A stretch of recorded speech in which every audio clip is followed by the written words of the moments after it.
আজকে আপনাদের সামনে আসলাম একটা বিষয় নিয়ে কথা বলতে। বিষয়টা আসলে এক শব্দে বলা যাবে না যে কি বিষয়। অনেকগুলো ঘটনা, অনেকগুলো পরিস্থিতি এর সাথে জড়িত। তার মধ্যে একটি, গতকাল যখন ওসমান হাদির জানাজার নামাজটা আমরা দেখছিলাম, যারা আমার মতো যাদের পক্ষে যাওয়া সম্ভব হয়নি সেই জানাজায়, বাট আমার মনে হয় সারা দেশের মানুষ গতকাল সেটা দেখার চেষ্টা করেছে, যতক্ষণ জোহরের নামাজ থেকে শুরু করে দাফন পর্যন্ত। তো অনুষ্ঠানটা দেখার সময় আমি একটি প্রশ্নের সম্মুখীন হই এমন একজন মানুষ থেকে, যার কাছে আমি কমিটেড যে ওনার প্রতিটা প্রশ্নের জবাব I will give answers to the best of my knowledge. আমার জ্ঞানত সঠিক এবং যতটুকু আমি জানি পুরো উত্তরটা আমি দেবার চেষ্টা করব। প্রশ্নটা ছিল এমন: ওসমান হাদি যদি এত মানুষের হৃদয়ের নাড়া দিতে পারে বা এত মানুষ যদি তাকে পছন্দ করে, তাহলে ওনাকে মেরে ফেলা হলো কেন? উনি আসলে কি বলেছিলেন বা কি বলতে চাইছিলেন? কঠিন প্রশ্ন, যেটা আমাকে একটা চিন্তার মধ্যে ফেলে দেয়।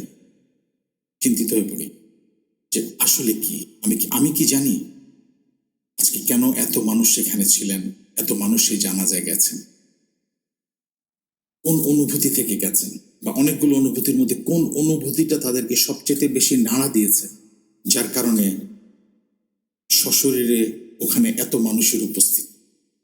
এটা আমার মনে হয় আমাদের বাংলাদেশের ইতিহাসে এত বড় সমাগম জানাজার নামাজে হয়তো মুরব্বীরা আরো ভালো বলতে পারবেন। আমি যতদিন বেঁচে আছি, বিগত 50 বছর আমি দেখি। আমি ঘুমিয়ে পড়লাম। ঘুমানোর আগে এই চিন্তাটা আমাকে একটু একটু সময় নিয়েছে। এই চিন্তাটা আমি চিন্তা করতে করতে ঘুমানোর চেষ্টা করলাম। আমি ঘুম থেকে ওঠার পরে উত্তরটা আমার সামনে ছিল, সেটা বলার চেষ্টা করছি আপনাদেরকে যে আমার কোন অনুভূতি আমাকে, যদি আমি ফিজিক্যালি সম্ভব হতো জানাজায় যাওয়ার, যদি আমি যেতাম, তো আমার কোন অনুভূতিটা আমাকে সেখানে নিয়ে যাওয়ার জন্যে যথেষ্ট বলে আমি মনে করি। ওসমান হাদি এমন কিছু বলছিলেন না যেটা আমরা হয়তোবা ওনার মুখে প্রথম শুনলাম। ওসমান হাদি যেগুলো জাস্ট চোখে আঙ্গুল দিয়ে বুঝিয়ে দেওয়ার বা দেখিয়ে দেওয়ার চেষ্টা করছিলেন, অজানা কিছু না, এটা আমরা জানি। যে চেতনার কথা উনি বলছিলেন, সেই চেতনাটা আমার মতো প্রতিটা মানুষের, আমরা তো আসলে সায়েন্টিফিক্যালি বললে হৃদয়, মন এগুলো বলে কিছু নেই, সবকিছু ব্রেইন থেকে কন্ট্রোলড। সো আমাদের যাই বলুন, মস্তিষ্কে কিংবা মনে বা হৃদয় একটা কোনায় এই চেতনাগুলো আছে, ছিল, ভবিষ্যতেও যারা আসবেন তাদেরও থাকবে। এখন আমরা যারা 70s জেনারেশন, আমি আজকে এই ঘটনার জন্য দায়ী করব যারা 60s যাদের জন্ম হয়েছে, 70s যাদের জন্ম হয়েছে, 80s এবং কিয়দংশ 90s। বাট 80s পর্যন্ত they are sole responsible for whatever happened or happening at the moment. এবং ওসমান হাদির জন্য তো অবশ্যই তাদের দায় নিতে হবে। আমি নিচ্ছি। আমি আমার জেনারেশনের কথা বলি, আমরা কি করেছি। আজকে যে কথাগুলো ওসমান বলছিলেন, সেই কথাগুলো আমাদের মাথায় এসছে, আমার মাথায় এসছে, হয়তো এই বয়সের চাইতে অনেক আগেই এসছে। ওসমানের বয়স ছিল 32, আমার আরো আগেই এসছে। বলার চেষ্টা করেছি, প্রথমে বাধাপ্রাপ্ত পরিবারের দ্বারা, এই তোমার এগুলো বলার কি দরকার, এগুলো কেন বলবা, এগুলো বলার লোক আছে, আর এই সমস্ত বাজে কথা নিয়ে এখন চিন্তা করার দরকার নেই, পড়াশোনা। মুরব্বীদের বলার চেষ্টা করলাম, টিচার বা এই বেশি প্যাকেজেও নাই বয়সে, যতটুকু তোমার অ্যাসাইনমেন্ট যা কিছু আছে এইটাতে মধ্যে থাকার চেষ্টা করো, দেশ নিয়ে তোমার ভাবতে হবে না, ওটা ভাবার অন্য লোক আছে। একটা মানুষ, আমি অ্যাটলিস্ট বলতে পারি আমি পাইনি, যিনি আমার কথাগুলো শুনবেন, ভুল শুদ্ধ ব্যাখ্যা করবেন, কেন আমি ভুল, কেন ঠিক না, কেন সেটা মানা যাবে না বা করা যাবে না। একজনও ছিলেন। কারা ছিলেন না? যারা সিক্সটিজে, কারণ তারা নিজেরাও এটা নিয়ে ভাবতে বা কথা বলতে পছন্দ করতেন। এখন প্রতিটা মানুষের ভেতরেই চেতনার ওই অংশটুকু জাগ্রত ছিল এক সময়, চর্চা করার অভাবে বা কাউকে বলতে না পারার কারণে কিংবা শোনার মতো কেউ নাই বলে ওই পার্টটার মৃত্যু হয়। একটা দীর্ঘ সময় যখন মানুষ এগুলো বলে না কিংবা বলার মতো কোনো সুযোগ তার তৈরি হয় না, তখন এই অনুভূতিগুলো আর থাকে না। ওসমান হাদি কি করছিলেন? উনি এই জিনিসগুলো অবজার্ভ করছিলেন, যেগুলো আমাদের দৈনন্দিন জীবনে ঘটছে, আমাদের আশেপাশেই ঘটছে। অবজারভেশন খুব ভালো ছিল না, অবজার্ভ করছিলেন, সেই সিচুয়েশনে নিজেকে বসিয়ে দিচ্ছিলেন যাতে করে পুরো ফিলিংটা উনি নিতে পারেন যে ওই পর্যায়ের একটা মানুষ বা ওই ভিকটিম বা ওই পরিস্থিতি একটা মানুষ কিভাবে সেটাকে হ্যান্ডেল করছে কিংবা কি ধরনের কষ্ট অনুভূতি তার তৈরি হচ্ছে। উনি অনেক ঘটনার বর্ণনা দিয়েছেন বিভিন্ন মিটিংয়ে কিংবা বিভিন্ন সেমিনারে, যেখানে মানুষের দুঃখের কথা, কষ্টের কথা, নির্যাতনের কথা, অত্যাচারের কথা উনি নিজে, আমি বলবো যে ওনার ফিলিং, অবজারভেশন অত্যন্ত উঁচু দরের আমি বলবো, এবং ওনার depth of knowledge, it is way higher than the average people like আস।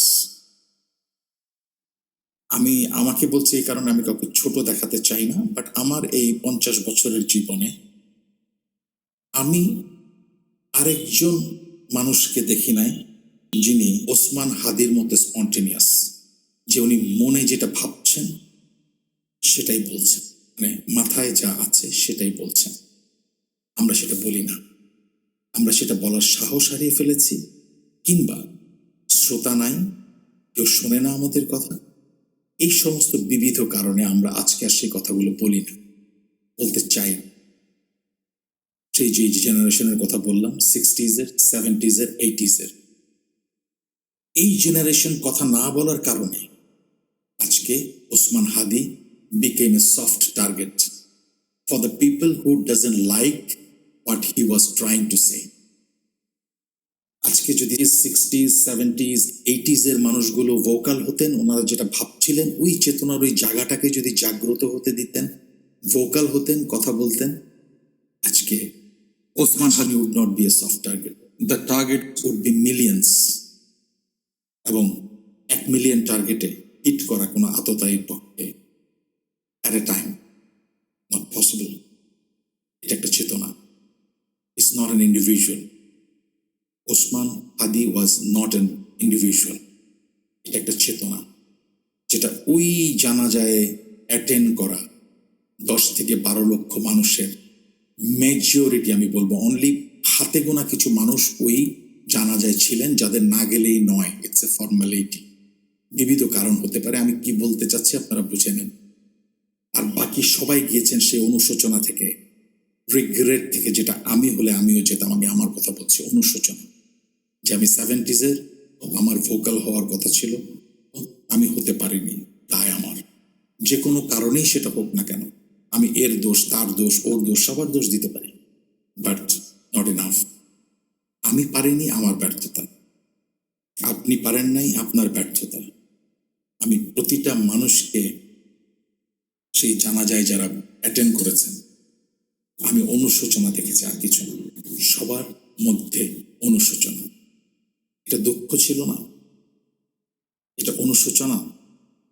এবং প্রতিটা মানুষের মধ্যে এই ফিলিং, যেটা আমি ফিল করেছি, আমি সেটা বলি, এই ফিলিং ছিল যে আমার মনের ওই পার্টটা, যে পার্টটাতে ওই চেতনাটা ছিল, যে এই কথাগুলো বলে দেশের জন্য, দেশের মানুষের জন্য, তাদের কষ্ট লাঘবের জন্য, দেশকে এগিয়ে নিয়ে যাওয়ার জন্য, ওই চেতনাটা মরতে বসেছে। এবং সেটাকেই মানুষ দেখতে গেল এই দাফন হওয়া পর্যন্ত, যে ওই চেতনা কি করে দাফন হয়। নিজেরও ওই চেতনাটা দাফন করতে গেছে সবাই। সবাই একটা কথা বলছেন, আপনারা সবাই ওসমান হাদি হবেন। ওসমান হাদির মতো আপনাদের সবার মধ্যে সেই চেতনা আছে। হাদি বছরে বছরে বা সেঞ্চুরিতে হয় না, এরকম হবে না, কিন্তু অ্যাটলিস্ট ওই অনুশোচনা থেকে আজকে নিজের হৃদয়ের ওই অংশটা যেটা বলতে চায় এই কথাগুলো, তাকে বলতে দিন, তাকে একটা ভয়েস দিন। আপনাদের কথা যিনি বলতে পারতেন তিনি নাই। সো এবার আপনাদের পালা। The ball is at your court.